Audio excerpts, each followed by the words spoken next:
essa necessidade, como explicar essa necessidade para uma população que a gente vê, especialmente no Paraná, hoje se rebelando contra essa PEC 241?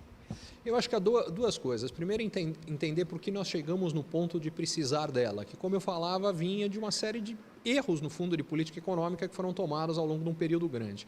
Mas mais importante é que está tendo uma desinformação com relação a quais são as consequências de fazer e não fazer a PEC.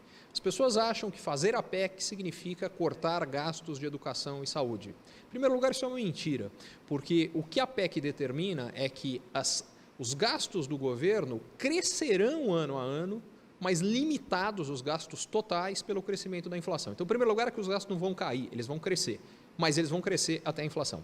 O segundo lugar, mais importante, é que como cada um dos gastos cresce, não tem limitação nenhuma. Você quer aumentar mais gastos com educação e saúde além da inflação? Pode, só que precisa cortar outros gastos. Aliás, como toda família faz em casa.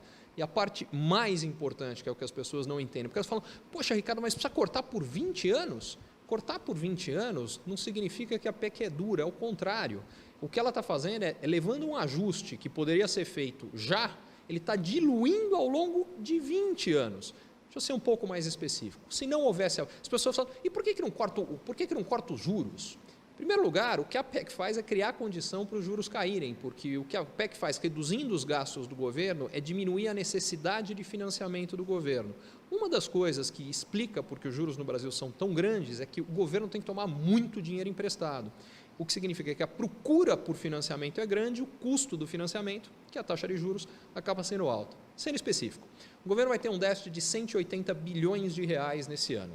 O que isso significa é que não só o governo não está pagando a sua dívida, que é o que se fala, ele está só rolando, quer dizer, a dívida vence, ele emite mais dívida para pagar a dívida que vencia, mas além disso ele se endivida 180 bilhões a mais para pagar as despesas que são maiores.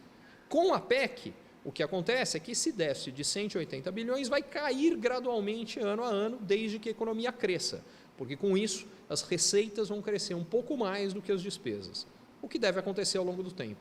Sem a PEC, quem hoje se dispõe a financiar esse déficit do governo, simplesmente vai falar, eu não vou ser pago no futuro, porque se cada vez mais os gastos vão crescer, é igual se eu emprestar para um amigo meu. Ele fala, olha, eu preciso de dinheiro para a saúde e educação dos meus filhos, legal. Aí no mês seguinte eu estou vendo que ele não só está gastando com isso, mas ele está gastando com festa, com viagem, com um monte de coisa, e ele continua gastando. Chega uma hora eu falo, sinto muito, eu não empresto mais para você. Com o país é igualzinho. Os investidores, sem a PEC, vão chegar num ponto que vão falar, eu não financio mais. E nesta hora, ao invés de ter que crescer mais lentamente gastos com tudo, o que vai acontecer é que de uma hora para outra os gastos têm que cair 180 bilhões de reais, porque se não tem financiamento, não tem como pagá-los, eles caem na hora.